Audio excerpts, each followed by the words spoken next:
প্রিয় ঠাকুরগাঁওবাসী, আমাদের জন্য একটা আজকে অনেক বড় একটা সুযোগ এসেছে। বিশেষ করে আমার অনেক মা বোন ভাই বোনেরা এখানে আছেন যারা চোখের ডাক্তার সহজে পান না, চোখ দেখাতে পারেন না, এবং আমাদের এলাকার মানুষ বেশ দরিদ্র। তাদের পক্ষে ঢাকায় গিয়ে, দিনাজপুরে গিয়ে, রংপুরে গিয়ে অথবা ঠাকুরগাঁও চোখের হাসপাতাল থেকে ডাক্তার দেখানো খুব কঠিন।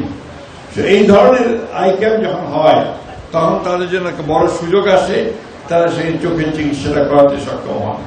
এই জন্য আয়োজকদেরকে অর্থাৎ ডায়াবেটিক হসপিটাল এবং যারা এটাকে অনুষ্ঠান করেছেন তাদেরকে আমি আন্তরিক কৃতজ্ঞতা ধন্যবাদ জানাচ্ছি। আমার আপনাদের দেখে মনে পড়ে যে আমি যখন কলেজের ছাত্র ছিলাম এবং কলেজে যখন পড়িয়েছি দিনাজপুর কলেজে, তখন আমরা এখানে আই ক্যাম্প করতাম পিজিআই স্কুলে, এবং সেটা করতে এত ভালো ব্যবস্থা ছিল না। তখন একটা রোগীকে অপারেশন করার পরে ওকে 3 দিন শোয়া রাখতে হতো, মাথা নড়াচড়া করতে পারত না, তাকে ধরে রাখতে হতো যাতে করে সে মাথা না নড়ায়। তখন এত চিকিৎসা এত বেশি ডেভেলপ হয়নি। সেই কারণে আজকে আপনার অনেক সহজ পদ্ধতি হয়েছে, সহজভাবে হবে বলে আশা করি।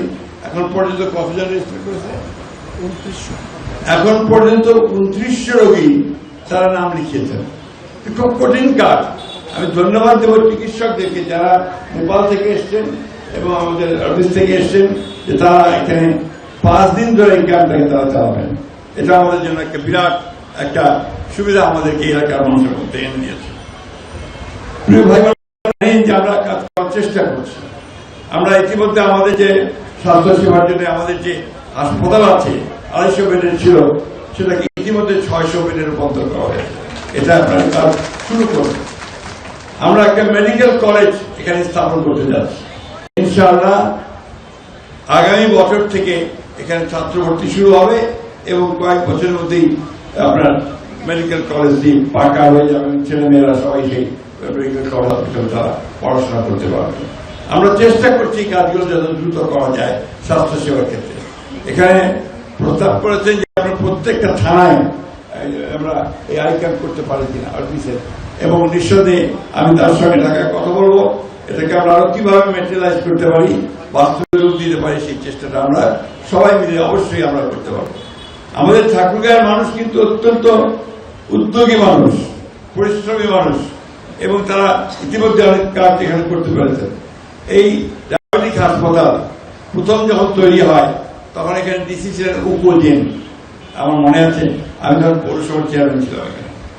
আমরা পুরনো হাসপাতালের একটা ঘরের মধ্যে এই কাজটা শুরু করেছিলাম প্রথম দিকে।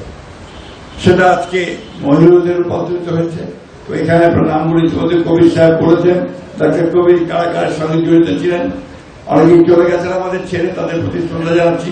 এখন যারা দায়িত্ব নিয়েছেন আমি বিশ্বাস করি যে তারা অনেক বেশি অভিজ্ঞ, তারা অনেক বেশি দক্ষ, তারা ডায়াবেটিক হাসপাতাল থেকে আরো ভালো জায়গায় নিয়ে যাওয়ার জন্য সর্বদা কাজ করতে পারবেন। আমি বক্তব্য দেরি করবো না। আমাদের মা বোনেরা এবং রোগীরা উদ্গ্রীব হয়ে আছে তাদের চোখ পরীক্ষা করার জন্য। আমি দোয়া করি আল্লাহর কাছে, ভগবানের কাছে, যে আপনাদের চোখ যেন ভালো হয়ে যায় এবং আপনাদের সুস্থ হয়ে সবাই আপনারা নিজ নিজ বাড়িতে ফিরে যেতে পারেন। আমি আবার আমাদের হিন্দু, মুসলমান, বৌদ্ধ, খ্রিস্টান সকল ভাই বোনদেরকে আমি আন্তরিক শুভেচ্ছা জানাচ্ছি, ধন্যবাদ জানাচ্ছি।